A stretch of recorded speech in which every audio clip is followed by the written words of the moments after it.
అందరికీ నమస్కారం. సీరియస్లీ, పాములు అన్నప్పుడు వాటిని విషసర్పాలు అంటారు.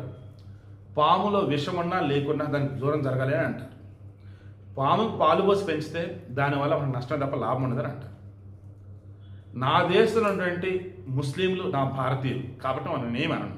కానీ నా దేశం బయట ముస్లింలలో తాలిబాన్లన్నా ఈరోజు కొంచెం బెటర్గా ఉన్నారు. కానీ మన వల్ల స్వాతంత్రం వచ్చి మన వల్ల బతుకుతున్నటువంటి ఎదవుల బంగ్లాదేశ్ వాళ్ళు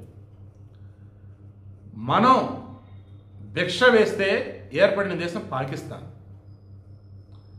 అటువంటి ఆ పాకిస్తాన్ ఎంత ధరను తగ్గడం మనం చూస్తూనే ఉన్నాం. ఆల్మోస్ట్ పక్కన పెట్టేసాం.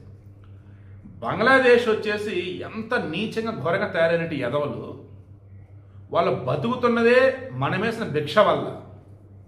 ఒకప్పుడు ఈ దేశంలో భాగం మన వాళ్ళు పక్క దేశాలులే, మంచి చేద్దాంలే, కుప్పలు జనాభా ఉన్నారు, సరైన వైద్య సౌకర్యాలు లేవు అనేసి మనోళ్ళు అంబులెన్సులు ఇస్తే భారతదేశం ఫ్లాగ్ పెట్టి బంగ్లాదేశ్ ఫ్లాగ్ పెట్టి రెండు మిత్ర దేశాలు అన్నట్టుగా మనోళ్ళు అంబులెన్సులు ఇస్తే వాళ్ళ అంబులెన్సుల మీద మన భారత జెండా ఉంది చూసారా, మన జాతీయ పతాక, దానిని చెడిపేసి అంబులెన్స్ తిప్పుకుంటున్నారు. సిగ్గు సరని ఎదవల్లారా, మీద బతుకంటరా.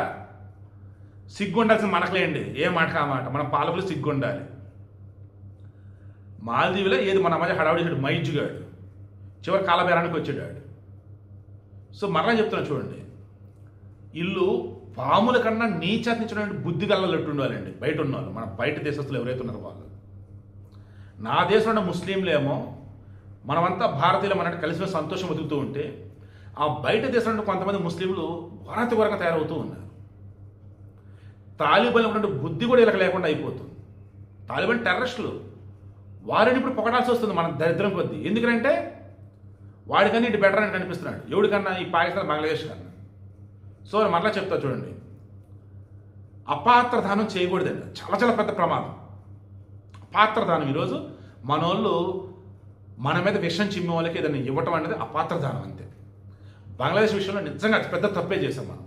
ఇప్పటికన్నా మనోళ్ళు దాన ధర్మాలు చేసేటప్పుడు, మీరైనా మీ చుట్టుపక్కల వాళ్ళని ఎవరికైనా దాన ధర్మాలు చేసేటప్పుడు అవతల అర్హత ఉందా లేదా, వాడు దాన్ని సవ్యంగా వాడుకుంటాడా లేదా అని తెలుసుకుని ఇవ్వండి. ఎవడికి పడితే వాడికి మీ దగ్గర ఉంది కదా ఇవ్వకండి, ఏదో ఒక రోజు దానివల్ల మీకే నష్టం. అండ్ మోర్ ఎవర్ ఏదో మన రోడ్డుని పడాల్సి వచ్చింది మనం చేసిన పని వల్ల, మంచి వల్ల. ఎందుకంటే ఆ మంచిని అవతల చెడుగా వాడుకున్నాడు.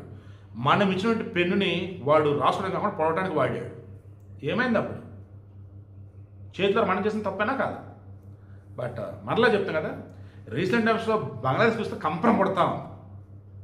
మన జాతి జెండా అవమానిస్తారు, ఇండియా గురించి తప్పుగా మాట్లాడతారు. వాళ్ళు మనుషులని అసలు వాళ్ళు బతుక